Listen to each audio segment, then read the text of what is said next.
Makanya pendidikan yang awal yaitu kita tanamkan akidah, kita tanamkan tentang tauhid, kita tanamkan bahwasanya Allah itu ada di atas. Kita harus meminta hanya kepada Allah, nggak boleh minta sama kuburan, sama benda-benda yang lain selain Allah.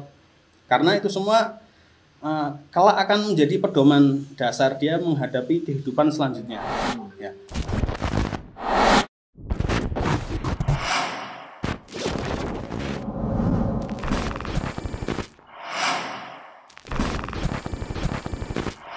Bismillah, Assalamualaikum warahmatullahi wabarakatuh. Selamat pagi semuanya dan semoga pagi hari ini sahabat muslim semuanya masih dalam keadaan sehat walafiat semuanya. Oke, balik lagi di Dida Podcast bareng Beno Herdian dan tentunya bareng kru dan staf pengajar dari Sabah Al-Madinah Pekalongan, yaitu ada Bapak Setio Hermawan, beliau sebagai Kepala Sekolah Sabah Al-Madinah. Ada Ustadz Muhammad Wafi. Ada juga Naba ya. Oke, Masya Allah, Alhamdulillah. Beliau bertiga mau kami undang untuk bisa ngobrol-ngobrol di sini ya. Apa kabar Pak Wawan? Alhamdulillah Mas Binu ini sehat-sehat. Sehat ya? Ya. Tapi kayaknya sepertinya saya agak kikuk ini manggil dengan Pak Wawan ya. Karena biasa memanggil Mas Wawan gitu. Kalau Mas itu terlalu muda mungkin. Masya Allah, terlalu muda. Harusnya memang Pak ini. Iya Pak ya, oke ya. Pak ya. Pak Wawan sehat ya? Alhamdulillah Mas Keluarga Binu. sehat Pak Wawan? Alhamdulillah. Alhamdulillah. Ustadz Wafi? Alhamdulillah. Alhamdulillah ya. Sibuk apa sekarang Ustadz? Gimana? Sibuk apa sekarang? Sibuknya ya sibuk dengan diri sendiri Ya sendiri-sendiri ya. Selain ngajar di luar. Ngajar ya sama keluarga. Sama keluarga ya. Kemudian mungkin ada ngelesi, ya. Ya alhamdulillah lah, insyaallah. Alhamdulillah. Kegiatannya manfaat. Ya sama ya. Sama. Ngajar juga, sore juga ngajar ya. Sibuk nggak ngapa-ngapain. Sibuk nggak ngapa-ngapain. Kalau di Sabah berarti ngajar apa ini? Saya di NIA. Di NIA. Ya, kelas 1. Kelas 1. Oh iya, Pak Wawan. Ya. Ngomongin soal Sabah, saya keinget yang namanya itu Jaskis. Ya. Nah, bagaimana ya untuk Jaskis ini masih berjalankah program-programnya atau memang kalau mungkin sahabat muslim yang belum tahu apa sih itu Jaskis? Nah, mungkin boleh dong dijelaskan sedikit. Iya, terima kasih ini Mas Binu waktunya. Jadi di di Nidaus Salam itu yang semuanya tergabung dalam keluarga besar Nidaus Salam, salah satunya ada yang namanya Jaskis ya. Jaskis itu kurang lebihnya jaringan sekolah karakter Islam itu. Jaringan sekolah karakter Islam. Jaskis, nah, itu salah satu programnya. Nanti kita bekerja sama dengan SKI Semarang, Sekolah Karakter Imam Syafi'i, yang salah satu proyeknya itu adalah pembuatan buku untuk media pembelajaran. Pembuatan buku untuk media pembelajaran. Betul. Nah. Jadi jaringan sekolah karakter ini kan sudah alhamdulillah akhir-akhir ini sudah banyak diekspos atau banyak diikuti oleh beberapa wilayah di negara kita. Masya Allah. Di antaranya ada yang dari Sumatera mungkin, dari Pontianak, dari Kalimantan, banyak itu.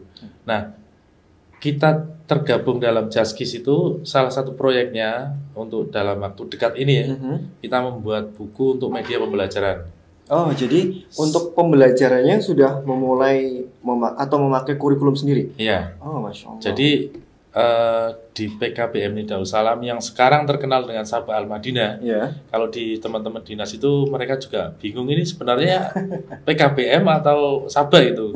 Nah, kita pernah jelaskan ke teman-teman di Dinas Pendidikan Kota Pekalongan bahwa perizinan kita itu PKBM Nidaus Salam. Cuman karena sebelum lahirnya dalam tanda kutip lahirnya PKBM, kita sudah terkenal dengan Sabah Al-Madinah, ya sudah akhirnya mengalir itu. Lah, di Sabah itu kan sementara kita kan masih menggunakan dalam tanda kutip buku-buku terbitan dari luar ya. Meskipun teman-teman pengajar kita ketika media pembelajaran dalam hal ini buku yang digunakan adalah terbitan dari luar, kan harus sortir itu. Betul. Sortir untuk materi isinya gitu.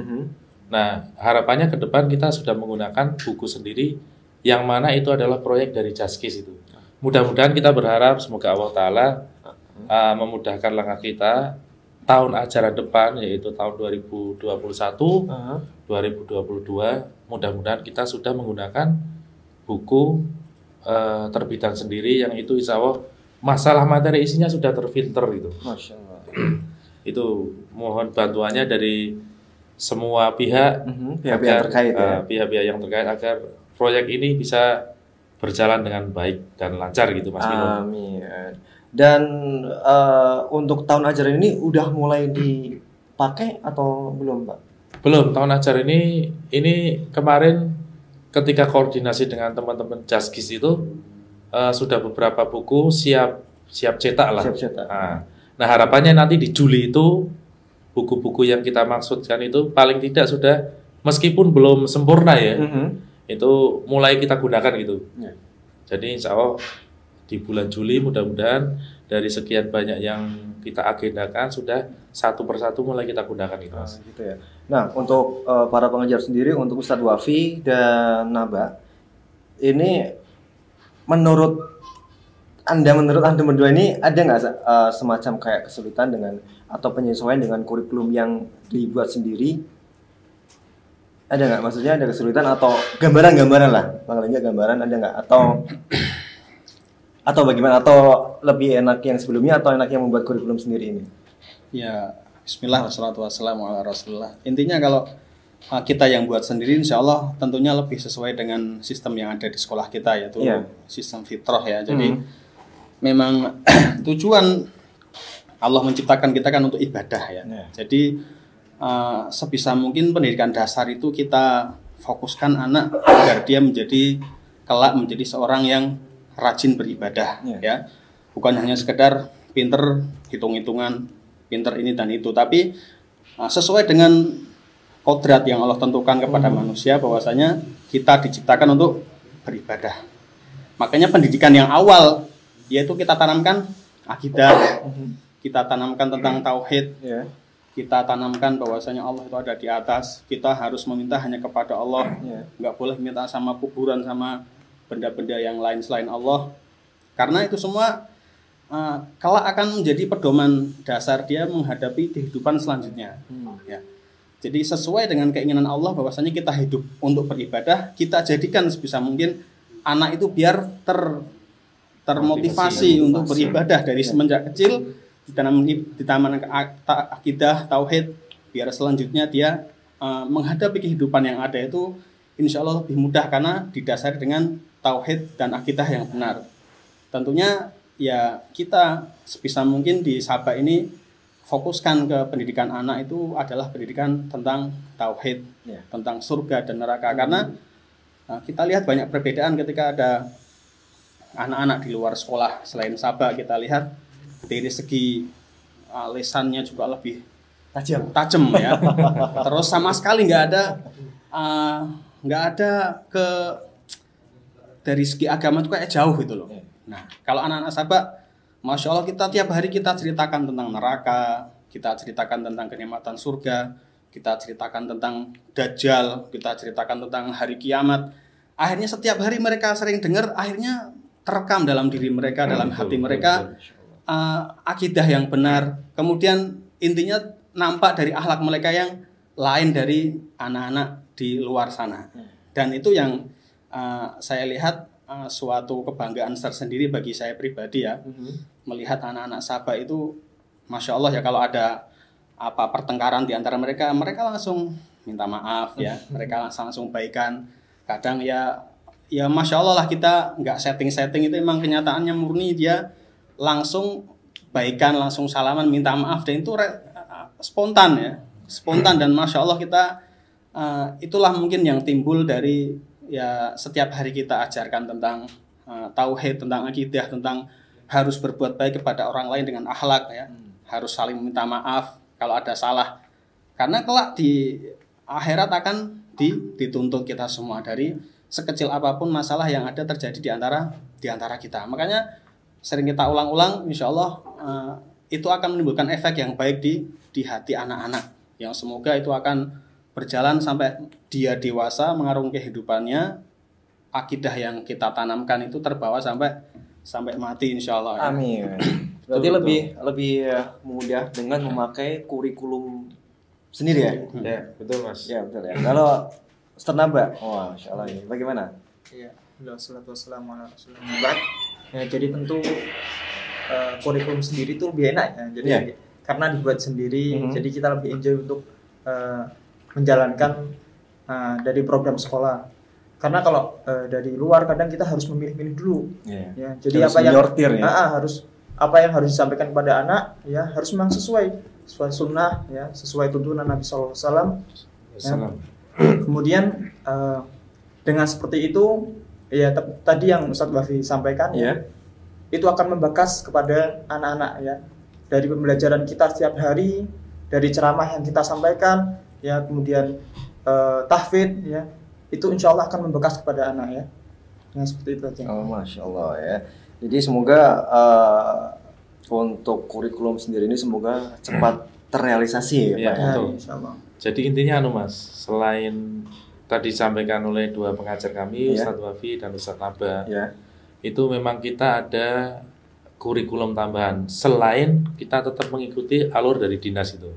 Kan kita terapkan dengan kurikulum 2013 yang notabene-nya itu pembelajarannya menggunakan tematik seperti ala sekolah-sekolah yang lain ya. Ada mungkin matematika, kemudian yang lain dan seterusnya. Tapi kita ada semacam ciri khusus dari pendidikan di Sabah gitu. Yang artinya tadi disampaikan ada kurikulum tambahan itu. Nah, itu seperti itu Mas Pino. Oh ya nih Pak Oman, kita kembali ke untuk tema pagi hari ini yaitu PPDB PKBM di Darussalam. Nah itu untuk alur penerimaan pesertanya itu bagaimana Pak? Mungkin lebih bisa dijelaskan berarti lebih ke penjelasan. Ini mau kita ceritakan untuk alur PPDB yang setara SMP ya, kita ceritakan untuk Mas Pino. Di tahun ini atau tahun ajaran depan 2021-2022 PKBM Nida Darussalam mulai membuka jenjang kesetaraan SMP itu. Meskipun sebenarnya kalau kita payungnya itu PKBM sebenarnya sudah bisa menyelenggarakan jenjang setara SD, SMP dan SMA. Cuman di Nida Darussalam kita pisahkan, artinya untuk penerimaan yang jenjang SD atau setara paket A itu kita sendirikan. Kemudian yang jenjang SMP atau secara paket B itu kita sendirikan. Nah di sini seperti yang Mas Pino mungkin lihat di brosur ya, untuk penerimaan jenjang kesetaraan SMP atau nanti ijazahnya paket B, kita sudah mulai buka mulai hari Senin kemarin Mas. Hari Senin kemarin. Hari Senin kemarin. Nah itu di situ di brosur ada tulisan full day school itu. Full day school. Banyak dari teman-teman mungkin saya yang juga tidak kenal menghubungi saya bagaimana model pembelajaran di jenjang setaraan SMP itu. Kita jelaskan bahwasanya di PKBM Nida Darussalam kita buka untuk jenjang yang SMP setara paket B itu dengan model full day school. Kemudian banyak pertanyaan di situ, "Ndak mondok Pak, ndak ini Pak, ndak." Nah, kenapa kita buka yang full day school? Karena apa? Kita tahu semua bahwasanya tidak semua orang dan tidak semua anak dari ikhwan-ikhwan kita itu mengharapkan anaknya mondok. Artinya begini, mungkin dari sisi usia SMP, orang tuanya mungkin mau memondokkan anak. Tapi dari sisi psikologis anak mungkin belum siap gitu. Akhirnya apa? Nah, kita untuk menjembatani hal-hal yang seperti itu kita buka untuk sistem yang full day. Artinya apa? Memfasilitasi anak-anak dari para orang tua yang usia SMP tapi belum bisa atau secara psikologis belum sanggup untuk mondok. Alasannya banyak, belum bisa pisah dengan orang tua, orang tuanya belum bisa melepaskan anaknya, anaknya belum bisa mandiri, banyak hal. Nah, kita menjembatani atau memfasilitasi dari anak-anak teman-teman kita yang notabene-nya belum siap untuk mondok itu. Dengan apa? Dengan sistem full day school. Pembelajarannya insya Allah sampai sore. Kemudian, nah dari dari sistem itu diharapkan apa? Tetap anak-anak mendapatkan porsi pembelajaran diniyah seperti halnya teman-teman yang di pondok, meskipun tidak sebanyak pondok ya. Tetap kita pondasi dasar itu kita tanamkan seperti tadi yang diceritakan oleh dua ustadz kita, pondasi akidah, pondasi fikih, pondasi ibadah. Nah harapannya apa? Selulusnya dari kita, meskipun tidak mungkin semua jadi ustadz, paling tidak misalkan mereka jadi pengusaha, misalkan jadi pedagang, misalkan jadi pegawai pemerintahan, mereka semua punya bekal akidah yang benar, apapun profesi mereka itu. Amin, insyaallah. Nah, begitu kurang lebih Mas Bino. Dan di Sahabat sendiri berarti kan yang setara SMP tidak hanya diniyah ya, berarti ada pelajaran umumnya juga. Jadi kalau memang untuk memilih pondok yang diniyah ya memang di sini tempatnya. Misalnya yang di pondok di Darussalam ini. Betul. Iya kan ya? Betul. Nah, kalau untuk yang ini Pak Wawan, untuk yang SD-nya. SD-nya sama. Kita proyeksinya itu sebenarnya kita kan selama ini yang di Sabah Al-Madinah itu kurang lebih sudah ada sekitar 130 santri gitu ya. 130 santri belum dengan pendaftar baru yang sekarang itu. Kalau nggak salah yang tahun ajaran depan itu sudah sekitar berapa Mas? 20-an pendaftar gitu, karena Qadarullah masa pandemi seperti ini banyak orang tua yang menanyakan ketika mendaftarkan anaknya itu pertanyaan yang hampir semua sama. Hampir semua sama.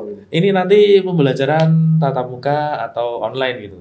Ya kita pastikan ke mereka bahwasanya ya kita berharapnya tatap muka, tapi semua kebijakan ada di atasan kita yaitu Dinas Pendidikan Kota Pekalongan. Kalau Dinas Pendidikan sudah mengizinkan secara resmi, ya kita buka secara resmi gitu untuk tatap muka. Itu hampir mayoritas pertanyaan dari Bapak Ibu yang mendaftarkan anaknya di tempat kita gitu.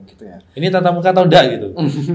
Ya kita enggak bisa menjawab secara pasti, tetapi diplomasi kita bahwasanya nunggu keputusan secara resmi dari Dinas Pendidikan Kota Pekalongan gitu. Nah, semisal gini Pak, ada calon murid dari luar kota misal yang akan pindah ke sini, dan calon murid tersebut belum bisa hadir untuk langsung ke sekolahan, ataukah itu bisa secara virtual atau bagaimana? Untuk pendaftarannya pendaftarannya bisa di yang jenjang setara SD sudah kita linkkan untuk pendaftaran secara online. Jadi orang tua tidak perlu langsung datang ke sekolahan, bisa mengisi formulir secara online yang sudah kita sebar linknya itu. Jadi tinggal diisi, persyaratannya bisa menyusul itu. Sama juga dengan yang SMP Mas. Prosedurnya untuk pendaftaran tinggal minimal mereka kalau bisa datang ke sekolah langsung ya alhamdulillah, dengan menyerahkan beberapa syarat, misalkan yang paling penting ya kayak ijazah kan saat ini mungkin belum bisa keluar ya, karena SD-nya belum lulus. Kemudian yang kedua ada penyerahan fotokopi kartu keluarga, dan yang ketiga fotokopi akte kelahiran, karena itu nanti dua hal itu antara fotokopi KK dan fotokopi akte itu mau kita uploadkan ke Dapodik. Dapodik itu data pokok pendidikan. Jadi siswa-siswa kita itu bukan siswa yang ilegal. Semua terdata di pemerintah Indonesia melalui Kementerian Pendidikan, melalui Dinas Pendidikan Kabupaten Kota. Jadi persyaratan itu mutlak harus ada, karena nanti akan kita upload ke Dapodik biar mereka punya NISN, nomor induk siswa nasional. Kalau sudah punya NISN berarti secara legal bahwa siswa atau santri tersebut benar-benar diakui oleh pemerintah. Itu Mas Pino seperti itu. Nah, terus untuk ada nggak Pak atau siapa nanti menjawab untuk syarat kriteria penerimaan? Untuk yang ada syaratnya. Jadi semua saja baik itu jenjang SD ataupun jenjang SMP yang setara paket B, itu ketika mereka calon peserta didik mendaftarkan ke kita, nanti diantaranya ada tes. Kita contohkan yang baru kita buka ya SMP, itu nanti ada harus lancar BTQ itu, baca tulis Quran itu. Kemudian tes penalaran. Artinya apa? Penalaran itu secara psikologis anak itu bagaimana? Mohon maaf, misalkan apakah ada anak yang dalam tanda kutip bermasalah itu macam-macam ya, mungkin dari pihak dari keluarganya, kemudian mungkin dari diri anak sendiri misalkan. Ternyata usia SMP mungkin baca tulisnya ada yang belum bisa mungkin ya. Meskipun itu mungkin kecil lah presentasinya. Kecil sekali lah gitu. Tapi kan barangkali ada. Kemudian secara kejiwaan anak itu gimana? Apakah mungkin bahasa kita apakah tergolong anak manja atau anak yang mandiri lah, itu perlu diadakan tes yang namanya tes penalaran berkaitan dengan kemampuan dia, kemudian tes ya bahasanya apa ya, tes kejiwaan kayak terlalu tinggi gitu ya. Kayak psikologi lah, diajak wawancara dengan guru itu. Gitu. Nah dengan wawancara itu kan nanti akan ketahuan, oh anak ini tipikal orang yang manja, tipikal anak yang mandiri, tipikal anak yang mungkin banyak lah macamnya. Nah nanti dari hasil wawancara, dari tes baca tulis Quran, nanti akan disimpulkan oleh panitia penerimaan peserta didik baru yang jenjang SMP atau setara SMP. Kemudian nanti akan diumumkan bahwa si fulan atas nama ini akan diterima, si fulan gagal di tes ini. Demikian Mas Vino. Masya Allah ya. Nah untuk pengujinya sendiri siapa saja tim-timnya? Mungkin boleh dong disebutkan, atau termasuk dari Ustadz Naba dan Ustadz Wafi ini juga? Kalau tim yang SMP kebetulan enggak ada yang hadir di sini Mas Vino. Tapi ada, kita punya salah satu ustadzah ya, ustadzah yang untuk ngetes baca tulis Quran. Kemudian kebetulan alhamdulillah beliau sudah hafidho itu. Jadi nanti secara baca tulis Qurannya gimana kan yang ngetes beliau gitu. Nah ini Pak Wawan ada lagi pertanyaan, mungkin banyak juga ya pertanyaan yang terbenak dalam individu orang tua calon wali murid ini atau calon peserta didik baru yang akan mengenyam di pendidikan di PKBM di Darussalam. Nah, kadang menemukan nggak sih pertanyaan yang nanti kalau semisal anak saya sekolah kejar paket di PKBM, apa ijazahnya diakui gitu? Nah, mungkin kan banyak juga pertanyaan seperti itu. Iya. Kita sudah pastikan melalui atasan kita yaitu Dinas Pendidikan Kota Pekalongan bahwasanya ijazah paket A, paket B itu resmi yang mengeluarkan pemerintah Republik Indonesia melalui Kementerian Pendidikan gitu. Jadi itu bisa dipakai kemana saja itu. Bahkan mungkin Mas Vino pernah dengar bahwa salah satu salah satu menteri kita dulu kan ada yang itu kan santer juga isunya. Ada yang ijazahnya kejar paket. Artinya beliau bisa menjadi seorang menteri. Artinya berarti apa? Itu diakui gitu. Betul. Dan ijazah itu bukan ijazah yang ilegal. Karena yang mengeluarkan pemerintah Indonesia. Jadi tetap bisa, misalkan contohnya dari lulusan PKBM di Darussalam paket A misalkan ya. Mau melanjutkan ke pendidikan formal bisa. Bisa ya? Bisa. Berarti untuk ke jenjang formal kayak seperti nanti setelah mungkin SMA-nya ada, mungkin di jenjang kuliah bisa berarti. Bisa. Insya Allah bisa ya? Insya Allah bisa. Terus seperti semacam pertukaran pelajar. Bisa. Masya Allah. Intinya ini memang banyak kadang yang tanya, ijazahnya apa ini? Di awal sebelum Bapak Ibu itu menyerahkan anaknya untuk gabung di sekolah kita selalu sudah sampaikan di awal bahwasanya Bapak Ibu untuk PKBM di Darussalam nanti atau Sabah Al-Madinah nanti ijazahnya ijazah paket. Nah, kita terangkan juga kepada orang tua bahwasanya ijazah paket itu ijazah yang legal dari pemerintah kita itu. Jadi bisa digunakan ke instansi yang lain. Contoh misalkan dengan menyekolahkan untuk kejar paket A yang setara SD di tempat kita. Kalau SMP-nya mau ke SMP formal monggo bisa. Asalkan apa? SMP itu kan ketika tes masuknya juga ada kriteria ya. Asalkan putra-putri ini jenengan bisa memenuhi kriteria itu ya bisa Bu. Jangan khawatir gitu. Tetap bisa diterima insya Allah. Nah, ini Ustadz Wafi. Untuk program-program peminatan yang SD ya, itu apa aja? Maksudnya program pemintanya kan, semisal kalau yang di ini kan yang di SMP untuk kelas putra kan ada dasar-dasarnya, ada robotik, otomotif, elektronik. Nah, kalau yang untuk yang di Sabah, Ustaz? Kalau di Sabah ya ada beberapa kegiatan ya, di antaranya ada tahfidz lanjut ya. Jadi semua dari kelas 4, 5, 6 kalau pagi mereka ada tahfidz. Bahkan semua siswa kita murojaah bersama. Kemudian khusus yang 4, 5, 6 kita pecah per halakoh menjadi beberapa halakoh. Masing-masing ustadz memegang kurang lebih 5 atau 6 anak.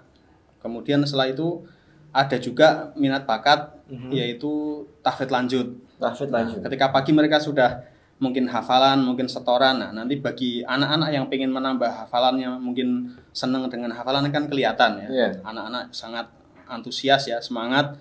Kemudian dia ikut masuk ke tahfidz lanjut. Nah, dari situ kita genjot lagi potensinya dalam tahfidznya ya. Kemudian juga ada panahan Pak ya.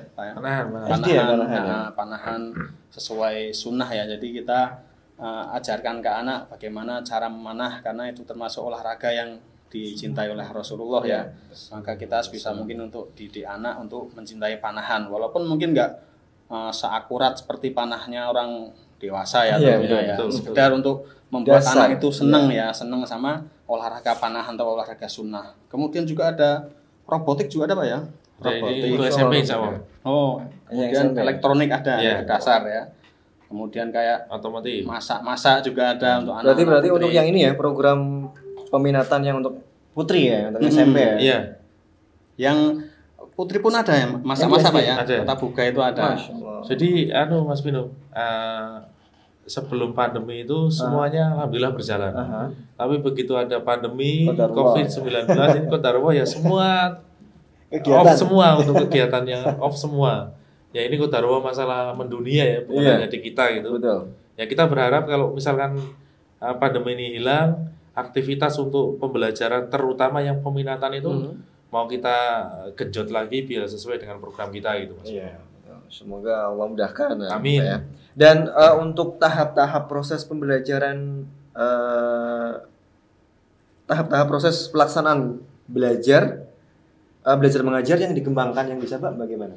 Kalau setiap pagi biasa kita fokus ke diniyah semua. Diniyah. Dari murojaah bareng-bareng, kemudian pelajaran mungkin fikih, akidah. Baru setelah itu pelajaran tematik. Tematik itu pelajaran umum lah. Pelajaran umum ada matematika, ada bahasa Indonesia gitu.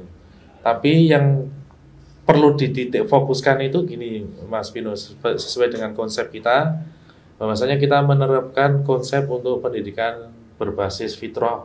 Nah, fitrah anak-anak itu kan berbeda-beda. Contohnya misalnya gini, si fulan misalkan dalam sisi hafalannya tidak terlalu kuat, ya kita tetap berikan hafalan untuk murojaah Quran, akan tetapi tidak kita kamu harus seperti ini, enggak. Tetap mengalir sesuai dengan kemampuan dia gitu. Semampunya. Nah, semampunya dia. Walaupun setiap hari tetap kita berikan gitu. Contohnya misalkan kalau Mas Pino sendiri kalau kita ibaratkan misalkan ya. Jangan makan itu mampunya 1 piring. Kalau kita jejeli 2 piring kan mungkin muntah-muntah gitu. Nah, itu ada anak yang Masya Allah di kita itu dari sisi tahfidznya itu ada yang beberapa menonjol Ustaz ya. Yaitu porsinya tambah gitu. Gitu ya. Jadi sesuai dengan kemampuan fitrah masing-masing. Kelas berapa itu Pak? Ya kelas 6 ada ya. Yang menonjol ya. Artinya begitu Mas Pino. Kalau misalkan anak-anak itu yang penting bagi kita pembelajaran bagi mereka itu senang di sekolahan itu. Mencintai Al-Quran, kemudian senang dengan pelajaran diniyah. Itu sudah luar biasa. Harapannya nanti kita bisa metik buahnya ya, untuk kedepannya menjadi anak yang soleh apapun profesi mereka. Begitu kurang lebih Mas Vin. Nah, untuk Ustadz Nabak sendiri kan ini tergolong Ustadz yang masih muda juga ya. Masih muda ya. Masya Allah. Anaknya mau 2. Anaknya mau 2, Masya Allah ya. Muda, anaknya mau 2. Istrinya 1. Semoga kita doakan bisa menambah lagi. Amin. Ustadz, kadang menemukan kendala-kendala atau yang kendala-kendala di lapangan saat mengajar anak-anak SD, karena secara anak-anak tersebut kan masih anak-anak kecil ya. Antum juga termasuk yang masih muda. Kadang menemukan hal yang seperti itu enggak? Iya, jelas menemukan ya. Yang namanya anak-anak kan nggak bisa diatur ya. Jadi kita mengalir aja. Anak pingin ini, ayo keluar. Jadi ikut aja sama anak-anak. Karena kalau anak-anak dikekang gitu ya, disuruh di kelas terus, jelas lah bosan ya. Juga apalagi ya? Anak-anak gitu ya. Kadang kita juga duduk terus aja capek kan. Iya betul. Nah, makanya mengalir aja kita pelajaran sebisa mungkin. Misal keluar ya masuk pelajaran di situ.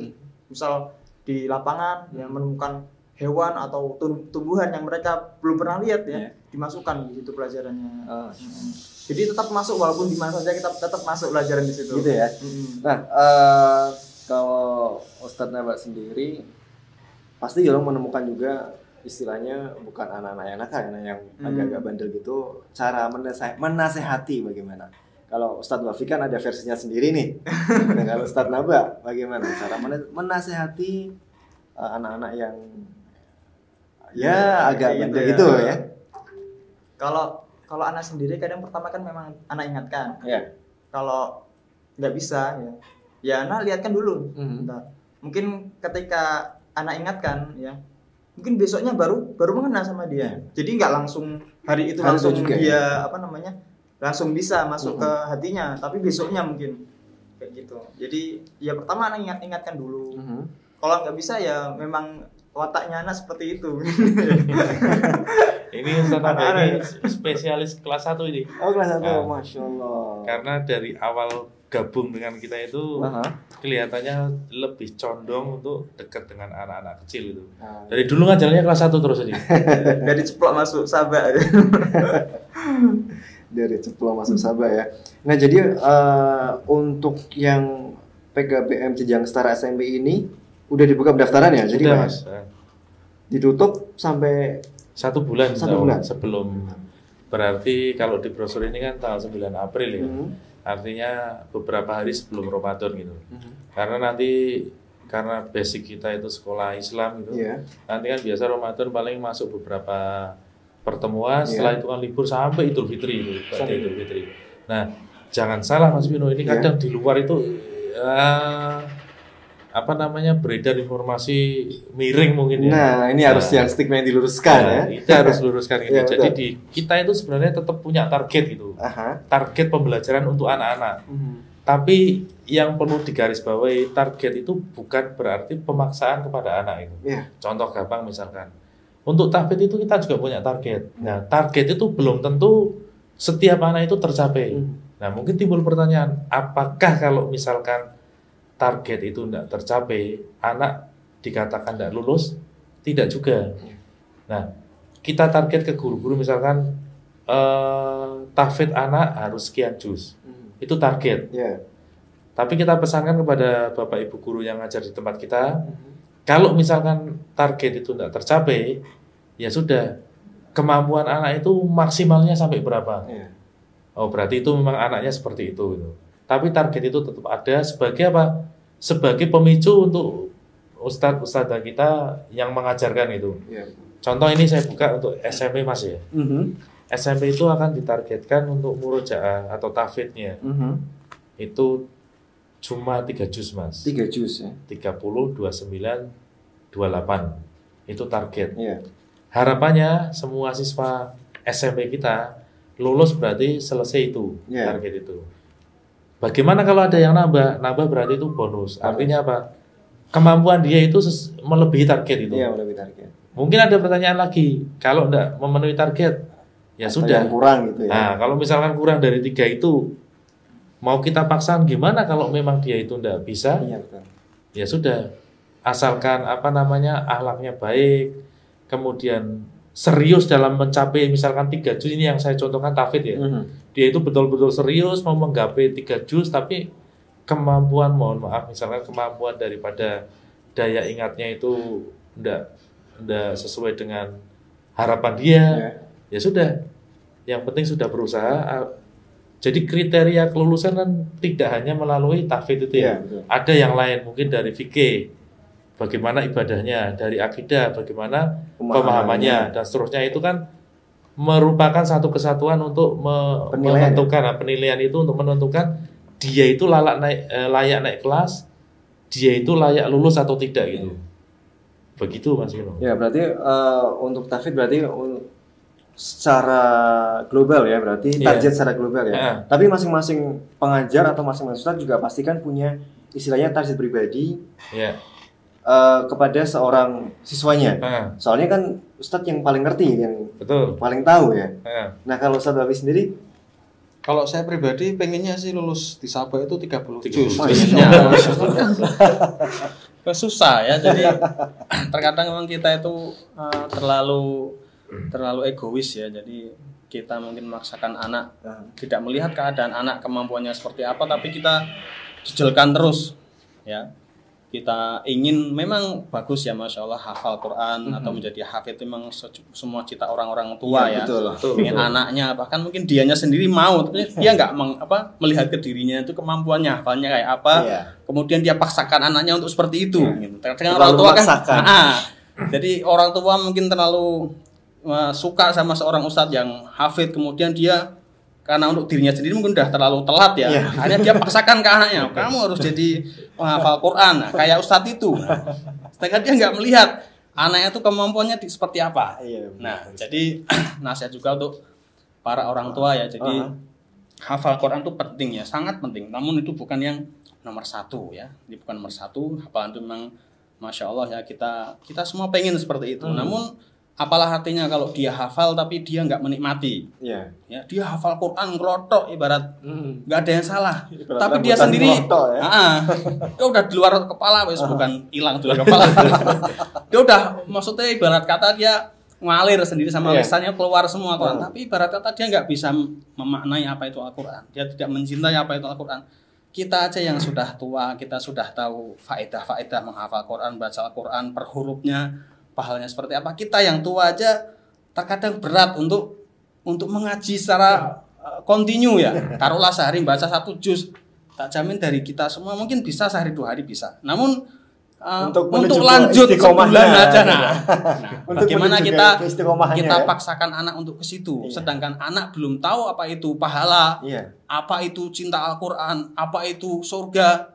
Kita sudah paksakan, kita jejelkan semua itu, malah akhirnya dia stres. Mungkin dia mampu, mungkin ya, mungkin sebagian anak otaknya cerdas, dia mampu bisa menghafal beberapa ayat, mungkin 1 halaman 1 hari. Tapi pertanyaannya apakah dia enjoy dengan semua itu? Takutnya kalau dia terlalu muak dengan mungkin jenuh ya, saking jenuhnya dia tidak tahu apa itu faedah Al-Quran, dia tidak tahu apa itu keutamaan mencintai Al-Quran, kemudian dijejeli terus, dipaksa dengan ditekan, teror sama orang tuanya. Dia mungkin hafid di usia yang dini, tapi dia tidak menikmati itu Al-Quran, tidak bisa mencintai apa itu Al-Quran. Kemudian mungkin ketika orang tuanya udah nggak ada, dia dada lala, dada Al-Quran. Jadi mungkin itu juga terjadi Ustaz ya? Iya, banyak beberapa kasus yang dari kecil digenjot. Intinya dia hanya fokus sama penekanan hafalan pada anak, tanpa menyentuh hati dari seorang anak tersebut, tanpa disentuh keimanannya, tanpa disentuh hatinya, bagaimana dia biar termotivasi secara dorongan dari dirinya sendiri. Bukan banyakkan kita kan mau menghafal karena ada tuntutan, ya, tuntutan kamu kalau hafal sekian, kalau enggak tak jewer misal, kalau enggak tak pukul misal. Itu semua memang bisa termotivasi, tapi kan motivasinya jelek ya. Iya, ada ancaman-ancaman karena ada ancaman. Ada ancaman. Nah, takutnya yang seperti ini, takutnya ketika anak sudah jenuh ya, sudah jenuh dengan Al-Quran, mungkin bosen ya, bahkan bosen setiap hari dia nggak tahu apa yang dia baca. Ibarat kata kita menghafal Primbon bahasa Jawa itu, kita hafalan itu semua satu buku, puyeng kita. Nah, anak belum tahu arti Al-Quran. Bagaimana dia bisa cinta, bagaimana dia bisa menikmati, bagaimana dia bisa menghayati. Karena terus terang kalau kita sendiri, saya sendiri kalau menghafal, kemudian kita pun lalai dari menghayati artinya, kita pun kadang membaca pun hampa. Nah, bagaimana dengan anak sekecil itu, kita targetkan sekian, kita paksa sekian, mungkin bisa, cuman kan dia nikmat apa enggak. Nah, kita pengen anak itu bisa menghafal seumur hidup. Jadi bukan karena paksaan, bukan karena tekanan ya. Ya, semoga lah di sistem kita walaupun penuh dengan ada beberapa lika-liku dan kekurangan, kita sadari, karena masing-masing anak pun kemampuannya beda-beda. Semoga dengan itu kita bisa berbenah diri, melihat keadaan anak yang saking banyaknya anak, kita pun akhirnya tahu, oh anak ini seperti ini, cocoknya seperti ini. Nah, anak ini seperti itu, cocoknya seperti itu. Nah, dengan sambil berjalan kita sambil cari ilmu-ilmu yang lain ya, sambil karena pengalaman kan sangat berharga. Betul sekali. Kita semua. Tadi Mas Ahmad kayak ada yang mau sampaikan di bawah. Justru yang kita paksakan itu sebenarnya Bapak Ibu guru kita, Mas Vino. Oh gitu ya. Jadi ini sekaligus pemberitahuan kepada teman-teman mungkin bahwasanya selain ustadz-ustadzah kita itu memberikan pembelajaran ke tahfidz anak-anak gitu ya, Bapak Ibu guru juga kita wajibkan untuk setoran. Jadi dua kali dalam sepekan. 2 kali dalam sepekan ya. 2 kali dalam sepekan semua tanpa kecuali Bapak Ibu guru yang laki-laki nanti store sama Ustadz Wafi. Hari ini jatah setoran nanti. Hari ini dari sini nanti saya mau setoran. Kemudian yang ibu-ibu nanti setoran sendiri sama Ustadz Muti. Itu track recordnya tak pantau gitu. Dan kita ya dalam tanda kutip kita paksakan karena kita sudah tua-tua ya. Kalau nunggu harus sadar-sadar, yuk nek sadar nek enggak. Kalau sadar ya. Makanya nanti ini pulang dari sini kita wajib yang bapak-bapak nanti setoran sama Ustadz Wafi. Kalau enggak nanti akan ada peringatan lah. Nah itu tujuannya apa? Tujuannya tidak lain adalah ya jelas Mas Pino ya. Kita mengharap dari pahala dari Allah Ta'ala. Yang kedua kita itu ingin nyontoni gitu loh. Bahwasanya Ustadz itu memerintahkan kepada anak didiknya untuk menghafal Al-Quran. Kita sendiri seperti itu gitu loh. Biar tidak jargone gitu, iso ngajar tapi iso ngelakoni. Ternyata kita juga kita wajibkan ke Bapak Ibu guru untuk melakukan yang namanya hafal Al-Quran itu. Itu tujuan utama kita agar selama kita hidup itu benar-benar dekat dengan Al-Quran, mencintai Al-Quran gitu. Nah kalau Ustadz Nabak sendiri nih, untuk kan sebagai pengajar kelas 1 ya. Nah ada nggak sih murid yang menonjol dalam tahfidz gitu? Yo itu sih tetap ada. Tetap ada ya. Setiap kelas pasti ada ya. Tetap ada. Dan itu biasanya kalau ada yang menonjol kayak gitu, anak lebihkan dikit. Anak lebihkan dikit. Biasanya dia cenderung cepet hafal. Kalau anak kayak gitu tuh cepet hafal. Walaupun misal ditalaki aja gitu, kita sebentar aja dia langsung hafal pokoknya kan. Masya Allah. Tapi kalau memang anaknya kurang dari segi menghafalnya, ya semampu dia. Satu hari dapat berapa kata aja, udah alhamdulillah itu udah. Terus anaknya udah Ustaz, ya udah sana main. Jadi tidak sebagai pengajar juga tidak harus memaksakan. Iya. Semampunya, semampu anaknya. Apalagi kelas 1 ya. Kelas 1 kan masa anaknya itu mikirnya ya main aja. Dia mikirnya cuma main aja. Belajar ya apa yang masuk dalam mainnya itu mungkin. Masya Allah. Pak Wawan kembali lagi ke PKBM Darussalam nih untuk biaya mungkin yang ditanyakan setiap orang tua, berapa sih untuk biaya pendaftaran masuk ke yang jenjang setara SMP dan yang SD-nya? Kalau yang setara SMP biaya masuknya 200.000 itu Mas Bimo. Ya. Itu digunakan untuk ya berkaitan dengan untuk yang berkaitan dengan penerimaan peserta didik baru itu PPDB. Mungkin ya rincian macam-macamnya mungkin ketua panitianya yang lebih tahu ya karena lainnya ya. Karena seperti kita katakan tadi bahwasanya sebenarnya kalau PKBM itu sudah mencakup semua ya. Tapi di Darussalam khususnya saya sendiri tak bagi antara paket A yang setara SD dengan paket B yang setara SMP. Nah itu penanggung jawabnya tak buat masing-masing itu. Maksudnya biar efektivitas kinerja itu lebih bagus. Betul. Jadi tidak dibebani semuanya ya. Nah, betul. Maksudnya untuk udah megang yang paket A, megang lagi yang paket B. Betul. Kamu tanggung jawab yang paket B, kamu tanggung jawab yang paket A gitu. Sehingga semuanya jalan. Kalau yang paket A tadi kita sampaikan, alhamdulillah sudah ada 20 anak. Ya mudah-mudahan kita masih buka pendaftaran karena qadarullah ya Mas Mino. Dengan adanya pandemi ini kan semua program itu hampir banyak terkendala. Apalagi yang minat bakat. Selama pandemi kita tidak bisa berbuat banyak gitu. Mudah-mudahan tahun ajaran ini sudah diberlakukan untuk tatap muka secara resmi gitu. Amin. Itu Mas Mino. Ya, untuk wawancara berarti nanti datang langsung. Nah, jadi kalau ada yang daftar, nanti anak dengan orang tua harus datang. Oh gitu. Meskipun mungkin pertama daftarnya via WA enggak masalah. Ada kemarin yang saya titip nama dulu Pak ya, atas nama ini, tanggal lahir ini, bapaknya ini, komplit itu. Store nama ke saya, oke Bu, kita catat. Tapi suatu saat harus datang ke sekolah karena kita mau tahu bagaimana karakteristik anak itu. Nah, taunya bagaimana diajak dialog sama tim kita gitu.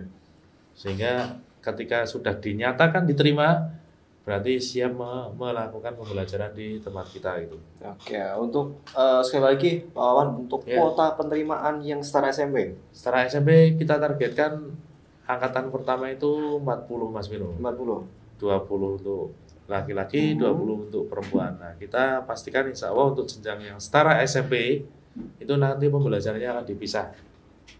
Jadi misalkan contohnya antara laki-laki dan perempuan ya. Kalau diniyah ya nanti yang laki-laki diajar laki-laki, yang perempuan diajar perempuan. Misalkan yang umum matematika yang laki-laki diajar laki-laki, demikian yang perempuan. Bisa, ya. Karena meskipun belum semuanya balik, tapi sudah usia-usia SMP itu mungkin ada yang sudah mendekati balik lah. Betul. Istilah kasarnya usia berawasi. Betul. Biar tidak campur baur antara laki-laki dan perempuan.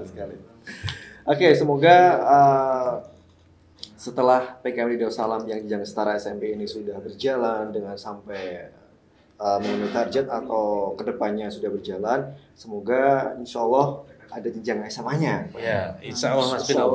Doakan saja mudah-mudahan dimudahkan oleh Allah Ta'ala. Amin. Oke, dan kayaknya sudah banyak banget pertanyaan-pertanyaan yang saya lontarkan kepada Pak Kepala Sekolah dan staf pengajarnya, Masya Allah. Jazakumullah khairan. Terima kasih untuk Pak Setio Hermawan atau Pak Wawan dan Ustadz Wafi, Ustadz Naba. Terima kasih semuanya udah akhirnya Pak Wawan juga bisa datang di sini. Malu sebenarnya. Dengan harus dirayu-rayu juga ya. Pokoknya sukses selalu untuk antum bertiga dan untuk sekolah Sabah dan SMP-nya ya. Baik, kita harus pamit undur diri Pak ya dan Ustadz. Akhirnya jangan lupa juga untuk Anda, untuk yang pengen menonton kembali program acara ini, bisa dilihat di tayangan Didak Channel, di channel YouTube kami ya. Dan jangan lupa juga untuk like dan subscribe. Oke.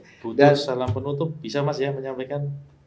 Padahal. Nah, jadi intinya di kita itu pengen anak didik kita itu menjadi pembelajar sejati itu. Artinya seumur hidupnya itu bisa mencintai Al-Quran dan bisa ketemu bakat dan minatnya oleh masing-masing anak didik itu. Jadi yaitu slogan kita pokoknya menjadi pembelajar seumur hidup, baik dari sisi pembelajaran Al-Quran, mencintai Al-Quran seumur hidup, kemudian bisa ketemu bakatnya nanti di usia ketika mereka lulus dari SMP itu atau usia balik itu. Balik sudah ketemu peminatannya condong kemana, dan balik juga tetap mencintai Al-Quran, harapannya sampai seumur hidup dia. Begitu mungkin Mas Vino, mohon maaf. Masya Allah. Ditutup dengan quotes dari Pak Wawan ya. Ya, dan kita harus undur diri. Sekian, terima kasih. Wassalamualaikum warahmatullahi wabarakatuh. Waalaikumsalam warahmatullahi wabarakatuh.